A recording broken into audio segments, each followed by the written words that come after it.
Radio, over to you. Good to go. Hi, everyone. My name's Michael Thomas. I'm the program lead for Knowledge Sharing and Collaboration program, and I work at Barwon Water, based in Geelong. And I guess I might say from the outset, we're all getting a bit of a window into everyone's world here. So if the kids burst through that door, it could happen at any moment. I have no control over them whatsoever. And my dog Russell is also known to be sort of just patrolling the rooms as well and lets off the random bark. So I'll just put that caveat out there. If you go to the next slide, thanks Cameron, that'd be great. So this is what the program's about. Every program does this, but fundamentally, it's about the knowledge sharing program is about sharing the lessons learned on existing trials that we have, but also, I guess, being a bit of an antenna, if you will, for potential technologies and possible trials that exist out there on the horizon. So we primarily do that through the webinar series, but also through the knowledge sharing conference that we run every year now. So they're probably two of the main things that the knowledge sharing program does. There is a developing opportunity where the program might be used in terms of, I guess, nurturing and also looking for opportunities in the strategic partnership space. So that's something that we've been having some conversations with Dean Barnett about. So that might be another role for the knowledge sharing program. The other one, of course, has been in the last 12 months, just working up as best we can the Knowledge Hub. And so that's taken, I guess, we originally had that handed across to us from Vince from Yarra Valley Water. And I think it's really come along quite well at the moment. It's reached a point where it's in a reasonably mature state. It does require a bit of energy and effort to make sure that the content is current, and it's currently going through somewhat of a transition as we move to a new website. You might have seen that this morning, or whether that's going to be shown later on today, but there is some work going on in that space that the knowledge sharing program's been involved with. And I suppose the final point of the program really is in networking, and that's, again, this is organic to IWN in and of itself. It's embedded within the Champions program. All the programs and all the projects seek to do this, as does the knowledge sharing program. I guess we have that particular, initiative where we run the collaboration conference, networking conference every year for the last couple of years, and I'll mention in a minute the one that it's just been postponed at Western Water. So thanks, Cameron. If you can go to the next slide. Just to recap on the previous 12 months for what, I guess the program's been doing. Bring it up here. So, basically we had the knowledge sharing conference last year at Barwon Water, 100 people in attendance. It really built on the previous year, the first year that it was held at Southeast Water. And one of the ideas with the knowledge sharing conference is that it's not really pitched at the executive or managerial level, and it's not necessarily just for the new entrants. It's more for the sort of, the folk within water utilities that don't necessarily get that chance to go to the big Oz Waters or the big AWA conferences around the traps and get a chance to stand on stage, do some professional development, stand in a public forum speaking about a project that they've been involved with. Doesn't necessarily have to be from IWN. It could be something of particular interest from the utility or for the water sector. So it's also viewed as a professional development opportunity as well. So we ran that last year at Barwon Water. This year was scheduled to be at Western Water, but obviously has been postponed. Kicked off the webinar series last year as well. Originally, that was intended to, once every 3 months, we would hold a webinar on a different topic. Originally, it was centered on digital meters, but we've expanded that this year, and I'll touch on a little bit on that in a moment. The other one I mentioned is the Knowledge Hub, which is in a reasonably mature state. There will be some changes to that, but we've worked pretty hard to get up to a reasonable standard in the last 12 months. And the last one there that is worth mentioning is the digital metering workshop. So we held that workshop at WASA late last year. We brought together about, I think it was around 30 or 40 people from across the state, digital metering subject matter experts, identified our top requirements, if you will, in that space. And what we're seeking to do this year is really take those top requirements and really, deliver on meeting some of those requirements. And I'll mention one of those in just a moment.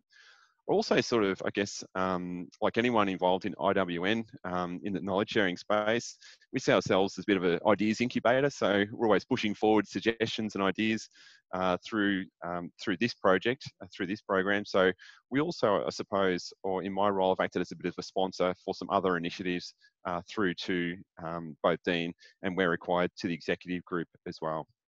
So the MRWA portal was one that came through the knowledge sharing program last year that we're able to complete. So yeah, thanks, Cameron. So for the next 12 months, yeah, thank you. Yeah, for the next 12 months, the ones that are coming up is the Knowledge Sharing Collaboration Conference with Jake and me being the lead on that from Western Water.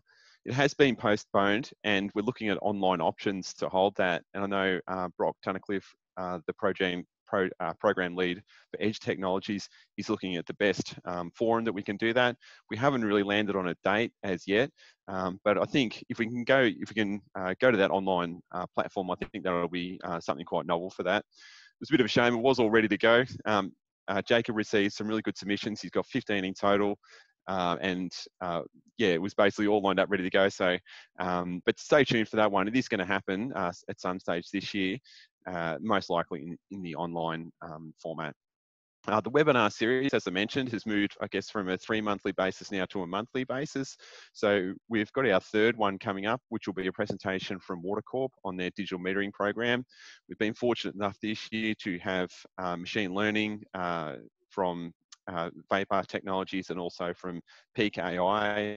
So that was a good one. That was the March webinar. And also Brock Tunnicliffe presenting on virtual reality / augmented reality capabilities within the water sector. We record the webinars as well, so anyone can go onto the Knowledge Hub and view them at their own leisure.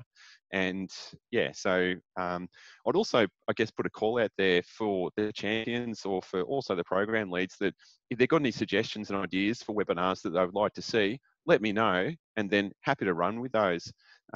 April's, we've got, as I mentioned, we've got Water Corp coming up in April, and then working with Michael Well, Kevin Hallier, and a few others, Dean Barnett included, to stand up a Digital 21 in, I think that's in May. So the details will come out for that shortly. I guess June, July, and so on. Please let me know of any suggestions that you've got for future webinars there. The website and Knowledge Hub, I guess Dean may have already mentioned this, but we're looking to refresh that this year. And so I think, and if Russell hasn't shown it already, but the website's certainly well underway. The Knowledge Hub, as I mentioned, has reached a fairly mature state. But I think one of the challenges with the Knowledge Hub is that we do pay, I guess, a reasonable sum, bit of a premium sum, if you will, to keep that, I guess, healthy and in its current state. So we're just looking at a few options as to what that might look like in the future. Certainly, we don't want to sort of, I guess, lose the functionality that it's currently got. But if we can do it cheaper, then I think that's probably a win for the program or for IWN. So there'll be a few changes happening in that space across this year. Strategic partnerships and opportunities, mentioned a little bit on that. I think that's yet to mature somewhat, but I think at its principle there may be a role for this program where, and certainly in my day job at Barwon Water, where I've identified, and as we all do, I suppose, in the natural course of our business, when Water RA pursue a research project, or WASA pursue a research project, and then IWN have a trial, often there's a sort of almost an overlap between these various organisations, and sometimes this overlap is quite obvious to people that can sort of go to all three of these various organisations.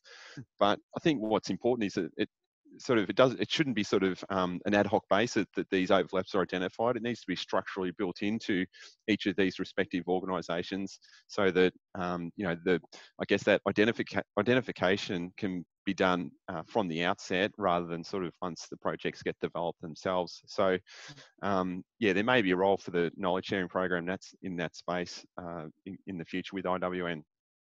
In relation to digital metering, and I know this is, I think this is going to the executive group shortly if it hasn't already, but the digital metering, I suppose, has been, I guess, housed within the knowledge sharing. It probably hasn't been perhaps the best marriage of sorts. It's the knowledge sharing program's done, I guess, a little bit in that space. Certainly held the workshop and sent out the spreadsheet to update where the state's at in relation to digital metering activities. But that will be, I guess, cut out of the knowledge sharing program and will become an independent program in and of itself, with Ryan Sullings leading that from Sydney West Water, which I think is a really good move. So But just on that, we've, I guess, had transition. I guess we've been involved. I've been involved in the knowledge sharing programs. Been involved. And one of the things we're looking to do, in fact, some of you may have already received it, but we sent out the, I guess, the Excel spreadsheet to get the Victorian update on where our utility digital metering programs, trials, rollouts, deployments are at the moment. What we're hoping to do this year, which is slightly different from the past, is to, I think, we've collected all that information and sort of held it internal, and we've all sort of looked at it and said, yep, this is, gee, yep, really good to know, what we're all up to. But I think there's an opportunity to actually expand that information to other stakeholders. So in this instance, what we'd like to do is take elements of that information that we receive from the utilities and then produce a nice glossy publication, if you will, a sort of an overview publication that, I guess, conveys at a statewide level what the utilities are up to in terms of their digital metering. And we see stakeholders there being our own state government, industry players as well, universities, just to convey where each of the utilities are up to on a statewide level, though. And I think through time, if IWN can be that sort of organisation that does that publication, then we'll be able to look back in 10 years' time and say, gee, that was our journey in the digital metering space. So yeah, just trying to elevate the information that we have into a wider audience. What else? Yeah, and also the 2IC, on the lookout for a 2IC role for the knowledge sharing program with an eye to thinking about transition as well. So I guess I just put that out there to anyone that's got an interest in the knowledge sharing space and would like to come on board.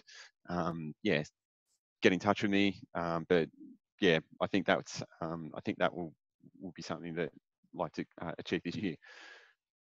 Cam, if you can go to the next slide. Here's just a couple of shots. This is a screen grab, if you will, from the Knowledge Hub site. It's got all the webinars that are up there. You can download them, as I said, at your own leisure and view them. So yeah, feel free to I guess, promote and publicize that. I should say on the webinars, obviously I don't send it to everyone. It's mostly send it to champions, and there's I guess a legacy of digital metering contacts that I've got. So I guess I would ask particularly the champions, when you do see the webinar, I guess call for the webinar series come out, feel free to send that internally or post it on any notice boards you might have, just to make people aware that, yeah, there's a monthly webinar happening. I normally send out the details about 2 or 3 weeks in advance. So yeah, appreciate any, I guess, support you can give to that around on a utility basis. Next slide. Thanks, Cameron. And I mentioned with the digital metering, so what we're hoping to do is produce a glossy publication. This is not the glossy publication, but it's just that idea of capturing the information that we do have right now in relation to digital meters, and then converting that into an easy to read brochure, if you will, a very short publication in PDF format. Probably you might print a few off, but just something that's easy to pick up and go, if someone really wants to know what the various utilities are up to around the state in relation to digital metering, then this is a chance where they can just pick up something that's fairly, almost like a fact sheet. If you're familiar with those that come out of Water RA, it'll be that sort of look and feel to it. So yeah, that's something we're looking to do this year as well.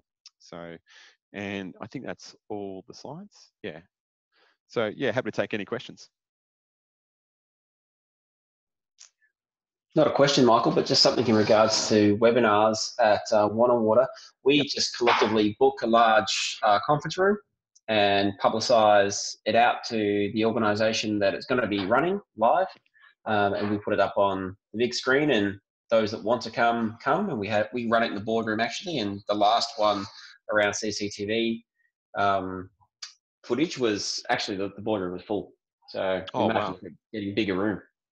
But just an idea of booking it and let those come, actively promote it, but having a spot for them just to show up should they want to. Makes it easy. If you make it easy, people come. Yeah, that's a really, really good suggestion. Thanks for that, Corey. And it's difficult, I suppose. Like I've been sort of tracking numbers. We get it normally around sort of 30 to 40 online, but I guess it's good to know that, yeah, in that instance that, yeah, there's probably more that are watching it out there.